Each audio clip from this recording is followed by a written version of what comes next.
Private limited, புரோப்ரைட்டர் மற்றும் partnership தொழில் முறைகள் மிகவும் சுலபமானது என்ற போதிலும் நம்முடைய கடன் சுமைக்கு கணக்கில்லை. உங்கள் தொழிலில் ஏற்படும் நியாயமான நஷ்டங்களுக்கு உங்களின் தனிப்பட்ட சொத்துக்கள் மீது கிளைம் வரக்கூடாது என்று நீங்கள் நினைத்தால் பிரைவேட் லிமிடெட் கம்பெனி மிகவும் சாதகமானது.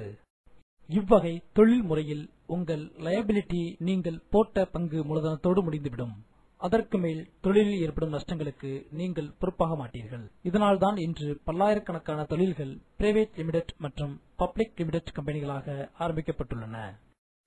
புரோப்ரைட்டர் மற்றும் பார்ட்னர்ஷிப் முறையில் நீங்கள் சிறிதாக ஆரம்பித்த தொழில் இன்று பெரிதாகி வளர்ந்து நிற்குமேயானால் அத்தொழிலை நீங்கள் பிரைவேட் லிமிடெடாக மாற்றிக்கொள்ளலாம். தொழில்கள் பெரிதாகும் பொழுது இவ்வகை தொழில் முறையும் மிகவும் சாதகமானதாக இருக்கும். சந்தையிலும் பிரைவேட் லிமிடெட் கம்பெனிக்கு எப்பொழுதும் அதற்கு ஒரு மதிப்பிருக்கும். பங்குதாரர்களும் வங்கிகளும் வாடிக்கையாளர்களும் மற்றும் சப்ளையர்களும் உங்களை சற்று மதிப்புடன் பார்ப்பார்கள். அதேபோல் மூலதனம் திரட்டுவதற்கும் இவ்வகை தொழில் அமைப்பு சாதகமாக இருக்கும். 2 பங்குதாரர்கள். இவ்வகை தொழிலை ஆரம்பிப்பதற்கு குறைந்தது 2 பங்குதாரர்கள் தேவை மற்றும் 2 டைரக்டர்கள் தேவை. 2 பங்குதாரர்களே 2 டைரக்டர்களாக இருந்து கொள்ளலாம். இவ்வகை நிறுவனங்களை ஆரம்பிப்பதற்கு குறைந்தபட்ச மூலதனம் ரூபாய் 1 லட்சம் ஆகும். டைரக்டர்களுக்கு டின் நம்பர் எனப்படும் டைரக்டர் ஐடென்டிபிகேஷன் நம்பர் வாங்கிக் கொள்வது அவசியம். ROC எனப்படும் ரெஜிஸ்டர் ஆஃப் கம்பெனிஸ் மூலம் இவ்வகை நிறுவனங்களை பதிவு செய்து கொள்ள வேண்டும். அதோடு மட்டுமில்லாமல் ROC க்கு ஒவ்வொரு ஆண்டும் அறிக்கைகளை சமர்ப்பிப்பது அவசியம். மேலும் வருமான வரி கணக்கு தாக்கல் செய்வதும் கட்டாயமாகும்.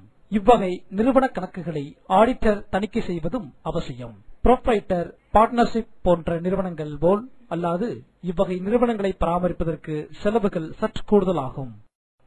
இவ்வகை நிறுவனங்கள் அதனின் பங்குதாரர்கள் இல்லாத போதிலும் நீடித்து வாழும் தன்மை உடையது.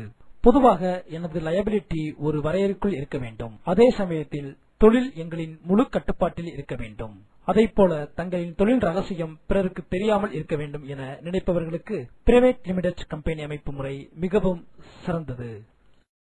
இவ்வகை அமைப்பில் பங்குகளை பங்குதாரர்கள் எளிதாக விற்கவோ வாங்கவோ முடியாது. அதைப்போலவே பொதுமக்களிடமிருந்து இவ்வகை நிறுவனங்கள் நிதி திரட்டக்கூடாது. இவ்வகை நிறுவனங்களின் பெயர் முடிவில் பிரைவேட் லிமிடெட் என குறிப்பிட வேண்டும். பப்ளிக் லிமிடெட் கம்பெனி லாப நோக்கில் ஆரம்பிக்கப்படும் நிறுவன அமைப்புகளில் மிகவும் பிரமாண்டமானது பப்ளிக் லிமிடெட் அமைப்பாகும்.